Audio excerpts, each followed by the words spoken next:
ओम श्री गुरुवे नमः। ओम शांति ही शांति ही शांति ही। प्रणाम भगवान।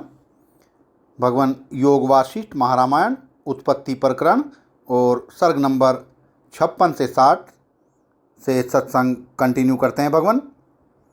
तो श्री रामचंद्र जी ने पूछा, प्रभावशाली गुरुदेव, पद्म के राजमहल में पूर्व लीला और नूतन लीला का समागम होने के पश्चात जो उस भवन के निवासी थे, वे लीला की सत्य संकल्पता के कारण यदि उसे देखते हैं तो उसके बाद उसे क्या समझते हैं?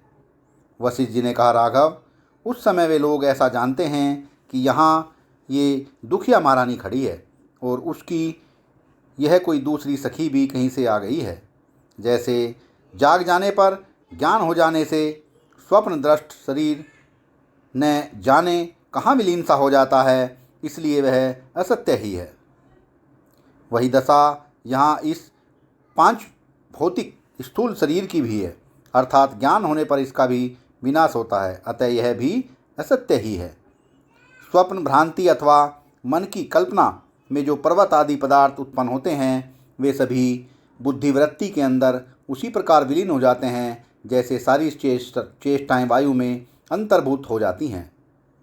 बुद्धिवृत्ति ही स्वप्न आदि पदार्थों की प्रतीति द्वारा पर्याप्त रूप से स्फुरित होती है, परंतु वही स्फुरित न होने पर उस स्वप्न के साथ एकता को प्राप्त होकर दपरूप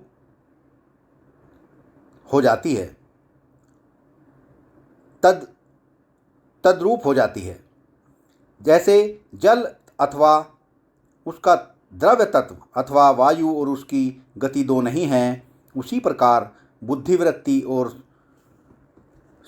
स्वप्न आदि पदार्थों में कभी भी भेद नहीं पाया जाता। उनमें जो भेद सा प्रतीत होता है वही सबसे बढ़कर अज्ञान है। वही संसार कहा गया है और वह संसार मिथ्या ज्ञान रूप ही है। सहकारी कारणों का अभाव होने के कारण भी स्वप्न काल में बुद्धिवृत्ति और स्वप्न दृष्ट पदार्थों का भेद निरर्थक ही है। स्वप्न में जैसे असत नगर की प्रतीति होती है, उसी तरह सृष्टि के आदि में असत जगत का भान होता है। अतः जैसे स्वप्न असत है, वैसे ही जागृत भी असत है, इसमें संशय नहीं है।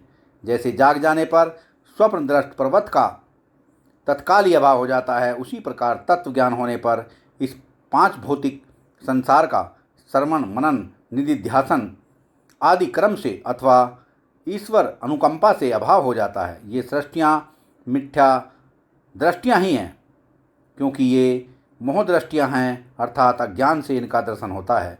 जो माया रूप से प्रतीत होने वाले केवल संसार की भ्रांति है, और जो स्वप्न की अनुभूतियाँ हैं वे सभी अर्थ शून्य हैं। भ्रम से जड़ संसार का दर्शन करने वाले पुरुष के मरणांत काल में स्वप्न अनुभूति सदृश ये जो सृष्टि की प्रत्यक्ष प्रतीतियाँ हैं, वे सब की सब यद्यपि अतिवाहिक शरीर में प्रविष्ट हो चुकी हैं, तथापि भ्रमवश मृग तृष्णा की नदी के प्रवाह की भांति मिथ्या प्रकट सी प्रतीत होती हैं। वास्तव में तो वे मन के अंदर ही हैं। इसी बीच में सरस्वती देवी ने मन की चेष्टा के समान विदुरथ के जीवात्मा को अपने सत्य संकल्प से पुनः शीघ्र ही अवरुद्ध कर दिया। तब श्री सरस्वती देवी लीला से बोली, वत्से, तुम अपने सत्य संकल्प वश अत्यंत निर्मल सूक्ष्म शरीर से युक्त दिखाई देती हो, इसलिए तुम्हारे ऊपर लोगों को आश्चर्य हो रहा है। बाले, अपने शरीर के प्रति तुम्हारी जैसी वासना थी तद अनुरूप ही तुम्हें शरीर मिला है। इसी कारण पूर्व जन्म के रूप के समान ही तुम्हारा रूप प्रकट हुआ है, क्योंकि सब लोग अपनी वासना के अनुसार ही सब पदार्थों को देखते हैं। सिद्ध सुंदरी, तुम सूक्ष्म शरीर से संपन्न हो, अतः तुम्हारा वह पुनर्जन्म का शरीर तुम्हें भूल गया है। इसी कारण उस पर तुम्हारी वासना नहीं रह गई है। जिस ज्ञानी पुरुष की सूक्ष्म दृष्टि दृढ़मूल हो जाती है, उसका 5 भौतिक शरीर दूसरों द्वारा देखा जाता हुआ भी सूक्ष्म ही है। आज हम लोग इस मंडापाकाश में प्राप्त हुई हैं। इस समय प्रभात काल होने पर मैंने इन दोनों दासियों को निद्रा से मोहित कर दिया है। अतः लीले, आओ तब तक हम दोनों अपने सत्य संकल्प के विलास द्वारा इस लीला को अपना स्वरूप दिखलावें। अब हम लोगों का कार्य आरंभ होना चाहिए। वशिष्ठ जी कहते हैं, रघुनंदन, देवी सरस्वती ने ज्यों ही ऐसा विचार किया, यह लीला तब तक हम दोनों को देखे त्यों ही वे दोनों दीप्तिमती देवियाँ सरस्वती और प्रबुद्ध लीला वहाँ प्रकट हो गई। उनके प्रत्यक्ष होते ही विदुरथ पत्नी लीला की आंखें चौंधिया गईं। उसने देखा कि वह घर उन देवियों के तेज पुंज से देदीप्यान हो गया है। इस प्रकार उस प्रदीप्त ग्रह और अपने समक्ष लीला और सरस्वती उन दोनों देवियों को उपस्थित देखकर वह बड़ी उतावली के साथ खड़ी हुई और फिर उनके चरणों में पड़कर यूँ कहने लगी, देवियों, आप जीवन प्रदान करने वाली हैं, आपकी जय हो। आप लोगों की सेविका मैं यहाँ पहले ही आ पहुँची हूँ। अब मेरे कल्याणोत्कर्ष के लिए आप दोनों का शुभ आगमन हुआ है। उसके यूँ कहने पर यौवन के मद से मतवाली वे तीनों मानिनियाँ वहाँ आसनों पर विराजमान हुई। तब श्री सरस्वती देवी बोली, वत्से, तुम इस देश में कैसे आई तथा मार्ग में अथवा कहाँ पर तुमने कौन सी आश्चर्यजनक घटना देखी? तुम आदि से लेकर यह सारा वृत्तांत वर्णन करो।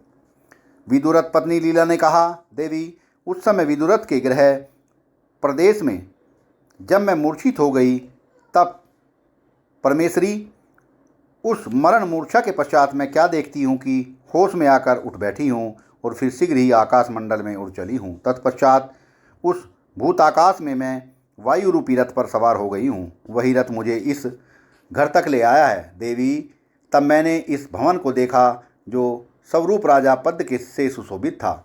उसके भीतर दीपक का प्रकाश फैल रहा था। यह अत्यंत स्वच्छ और बहुमूल्य सैया से युक्त था।